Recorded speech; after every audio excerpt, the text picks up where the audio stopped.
ซึ่งงานนี้ล่มงัวไปเกือบ10โตวนะพี่น้องเป็นงานบุญแจกข้าวอยู่บ้านนาทองเมืองชนบุรีแขวงสะหวรรณเขตเนาะซึ่งงานนี้ก็ถือว่าชาวชาวบ้านมาร่วมในงานก็ถือว่าหลวงหลายนะพี่น้องซึ่งเขตที่นี่เนี่ยเพิ่นจัดงานแจกข้าวนี่ก็ถือว่า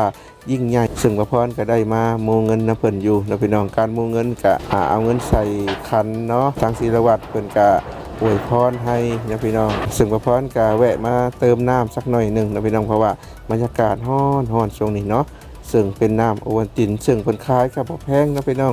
จอกละ10,000กีบนั่นแหละเนาะก็ถือว่าพอกินอยู่นะพี่น้องอันนี้ก็สิเป็นบรรยากาศผู้คนมาร่วมในงานนะพี่น้องก็ถือว่าหลวงหลายอะไรได้เนาะส่วนกลางคืนก็สิมีลำวงย้อนอยู่ซึ่งเขตที่นี่นะยังมีการขายเครื่องในงานแจกข้าวในงานดองอยู่ได้พี่น้องเอ้ยซึ่งบรรยากาศก็แบบรุ่นเก่าๆสมัยแต่ก่อนเนาะยังมีการขายเครื่องแบบนี้อยู่นะพี่น้องซึ่งบ้านประพรสมัยก่อนก็เป็นแบบนี้แหละเนาะอันนี้ก็สิเป็นของอยู่ของกินภายในงานนะพี่น้องซึ่งแขกผู้คนก็มาซอยกันนะพี่น้องมาซอยกันเฮ็ดของอยู่ของกินให้แขกที่มาร่วมในงานนี่นะพี่น้องส่วนเมนูที่เพิ่นเฮ็ดก็อาจจะมี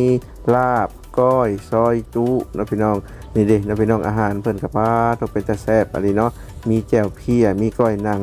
ซึ่งเขตที่นี่นะเพิ่นนิยมการเฮ็ดแบบนี้นะพี่น้องลาบเหนียวผสมดิบผสมซุปกับดิบผสมกันเหนียวๆเนาะอันนี้ก็สิเป็นวัยรุ่นทางบ้านเพิ่น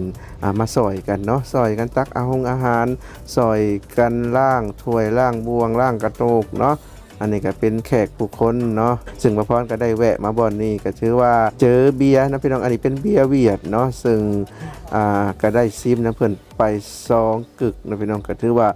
ขมโคตรเนาะเพราะว่าเบียร์บ่มีน้ำแข็งนะพี่น้องพระพรก็กินไป2กึกขมจริงๆนะพี่น้องอันนี้ก็สิเป็นบรรยากาศแขกผู้คนมาโม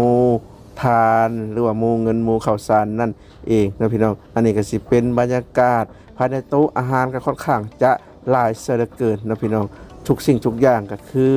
เนื้องัวทั้งนั้นหรือว่าสิ้นงัวนั่นเอง